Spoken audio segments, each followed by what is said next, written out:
Consider what life was like 30 years ago.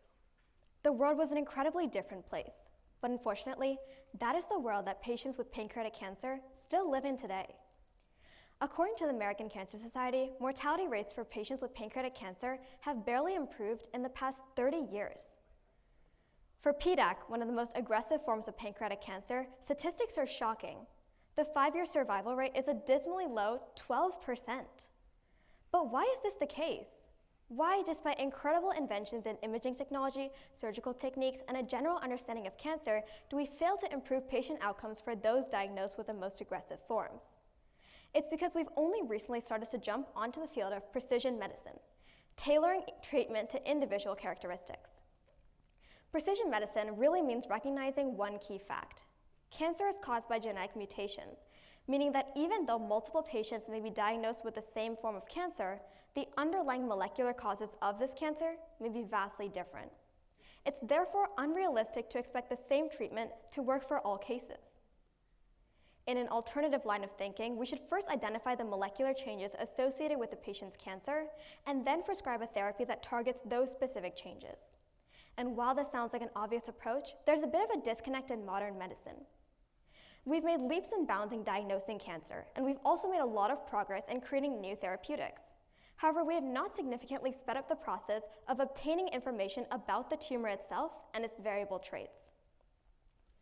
The current method of determining this molecular information is both inaccessible and very expensive.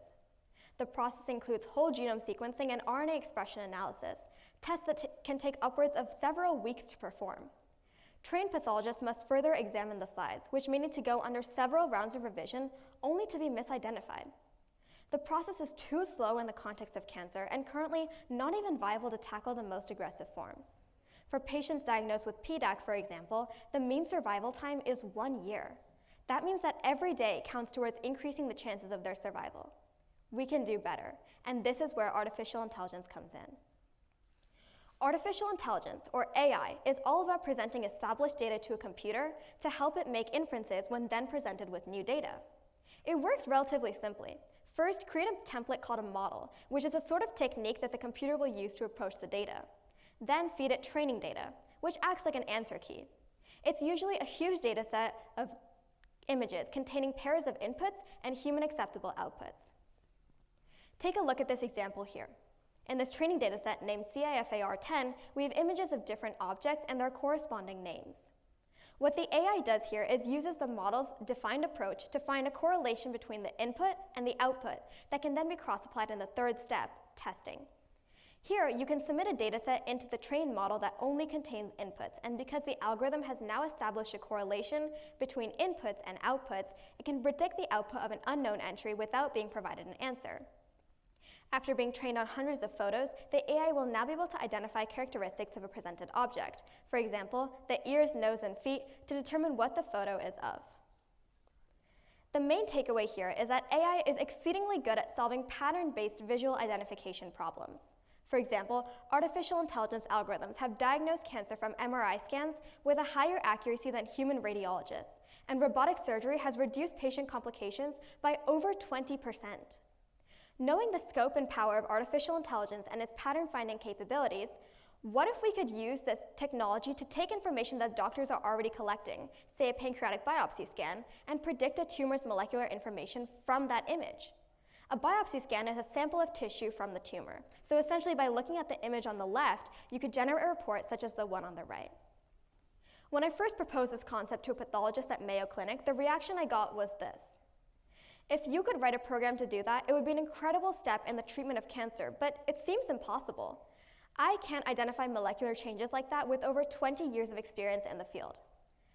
These morphological changes, if they do exist, are just too small to see. What makes you think that this is possible? And this was my response. I knew it was possible because I knew what artificial intelligence was capable of. These algorithms can analyze vast amounts of data to detect changes that are so minuscule they're invisible to the human eye.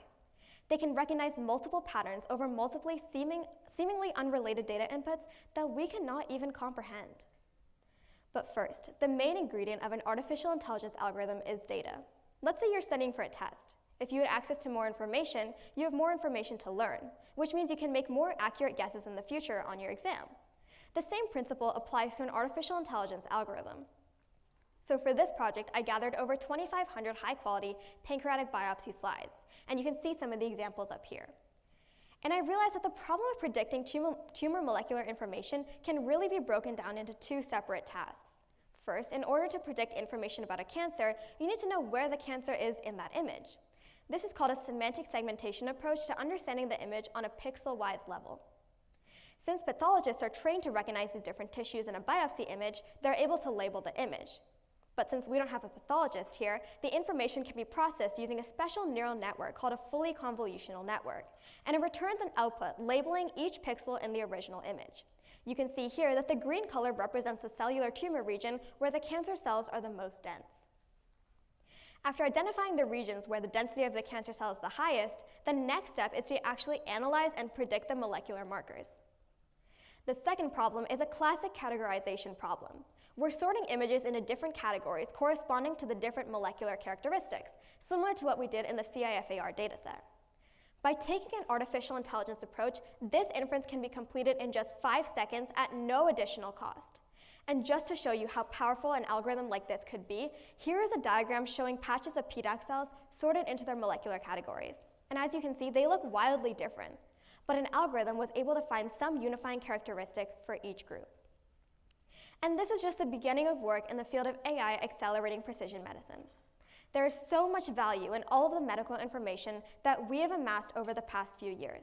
And the only technology capable of processing it and analyzing it all is artificial intelligence. So why is the intersection of artificial intelligence and precision medicine something that everyone should care about? Because customizable treatment is the only path forward in healthcare.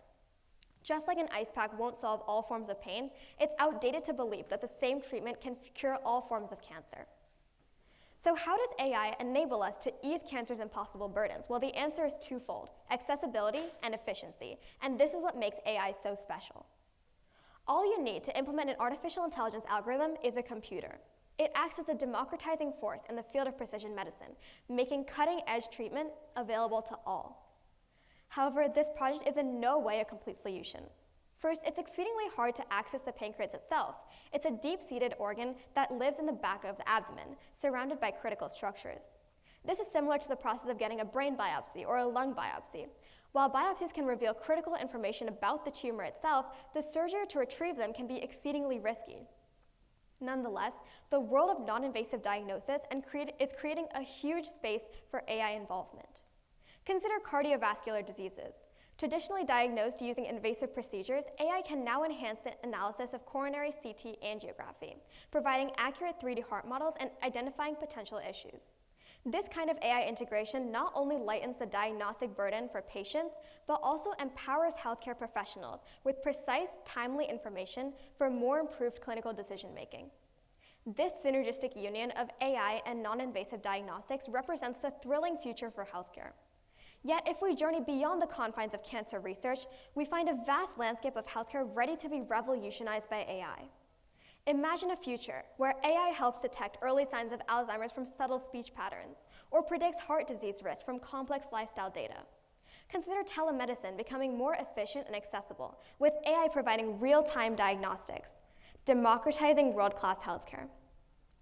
The potential of AI in healthcare is enormous, and our collective efforts in shaping this future will unlock a new era where healthcare is more personalized, more predictive, and more empowering than ever before. Thank you.